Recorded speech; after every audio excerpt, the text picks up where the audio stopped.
Hi hello welcome to my channel. రాష్ట్రంలో సాదా బైనామా కోసం ఎంతో మంది రైతులు ఎదురు చూస్తూ ఉన్నారు. గతంలో నోటిమాడు ద్వారా మరియు కాగితాలపైన రాయించుకొని భూములు కొని ఇంకా పట్టా చేసుకుని రైతులు ఆర్ఓఆర్ కాలంలో అయితే సాదా బైనామా కోసం ఎదురు చూస్తూ ఉన్నారు. సాదా బైనామా కింద కొనుగోలు చేసిన భూములను రెగ్యులరైజ్ చేస్తామని గత ప్రభుత్వం ప్రకటించింది. సరైన ప్రణాళిక లేకుండానే 9 లక్షల మంది నుంచి దరఖాస్తులను స్వీకరించింది.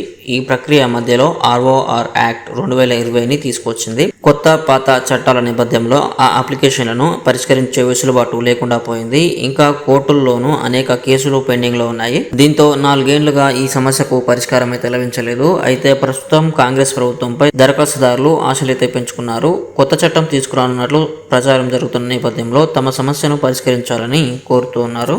సాదా బైనామాల ద్వారా కొనుగోలు చేసిన వారికి మ్యూటేషన్ చేయాలన్న ఒత్తిడితో గత ప్రభుత్వం 2020 అక్టోబర్లో జీవో 112ను తీసుకువచ్చి దరఖాస్తుల స్వీకరణ ప్రారంభించింది.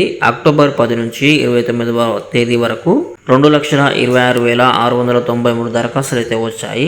ఆ తర్వాత తెలంగాణ భూమి హక్కులు పట్టాదారు పాస్ పుస్తకాల చట్టం 2020 తీసుకొచ్చారు. మళ్ళీ 2020 అక్టోబర్ 29 తర్వాత సాదా బైనామాకు సంబంధించి 6,74,201 దరఖాస్తులు అయితే చేరాయి. చట్టం అమలుకు ముందు తర్వాత సాదా బైనామాల అమలు ప్రక్రియపై గందరగోళం అయితే నెలకొంది. ఆర్ఓఆర్ 2020కి ముందు సాదా బైనామాలను అమలు చేసేందుకు పాత చట్టం వర్తించేది. 2020 చట్టంలో ఆ వెసులుబాటు లేకుండా చేశారు. అంటే 2,26,693 దరఖాస్తులను రెగ్యులరైజ్ చేసేందుకు అవకాశం ఉండగా ఆ తర్వాత వచ్చిన వాటిని పరిష్కరించే వీలు లేదు. ఇదేం గుర్తించని అప్పటి సిఎస్ సోమేష్ కుమార్ దరఖాస్తుల స్వీకరణ కొనసాగించారు.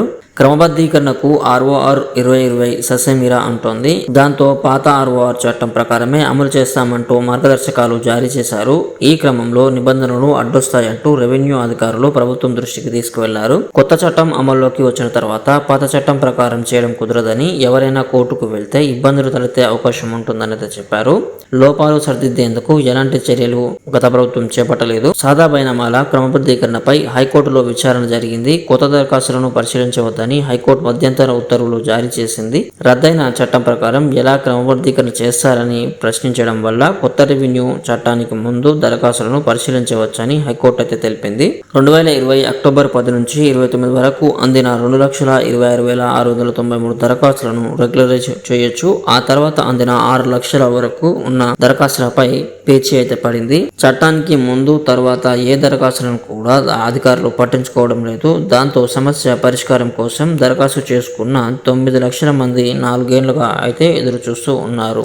ఇప్పుడు ఉన్న ఆర్ఓఆర్ 2020తో చెల్లదు కాబట్టి ఆర్ఓఆర్ చట్టం guidelines Andhra Pradesh rights in land pattadar rules ప్రకారం 1989లో సాదా బైనామాలకు క్రమబద్ధీకరించేందుకు సెక్షన్ 5A 5Bలు ఉండేవి.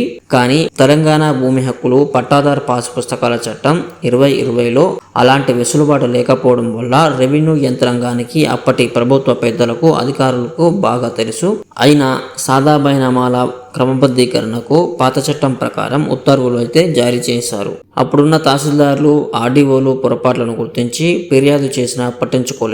మరోవైపు ఏదైనా గ్రామంలో 100లోపు సాదా బైనామా దరఖాస్తు ఉంటే పరిష్కరించాలని 2021 ఫిబ్రవరి అప్పటి ప్రభుత్వం పేర్కొంది. ఫీల్డ్ ఎంక్వైరీ చేసి క్లియర్ చేయాలని సూచించింది. ఆ ప్రక్రియను పూర్తి చేసిన లక్షలాది మందికి ఉపశమనం లభించేది. కానీ 3 నెలల్లో పరిష్కారం చూపాలని పేర్కొన్న 4 ఏళ్లుగా ఆ దరఖాస్తులన్నీ పెండింగ్ లో ఉండడం గమనార్హం. కాంగ్రెస్ ప్రభుత్వం కొత్త చట్టం తెస్తుంది అని అనడంతో ఈ కొత్త చట్టంలోనైనా మార్పులు చేయడానికి వీలు ఉంటుందా, మా సాదా బైనామాలు పట్టాల రూపంలోకి మారుతాయా అనే ఆలోచన అయితే రైతుల్లో తలెత్తుతుంది. సో ఇది ఫ్రెండ్స్ ఈ రోజు వీడియో. మీకు నచ్చినట్లయితే లైక్ చేయండి. అలాగే మన ఛానల్ కు సబ్స్క్రైబ్ అవ్వడం మాత్రం మర్చిపోకండి. సాదా బైనామా గురించి మీరేమనుకుంటున్నారో కామెంట్ రూపంలో తెలియజేయండి. Thank you friends.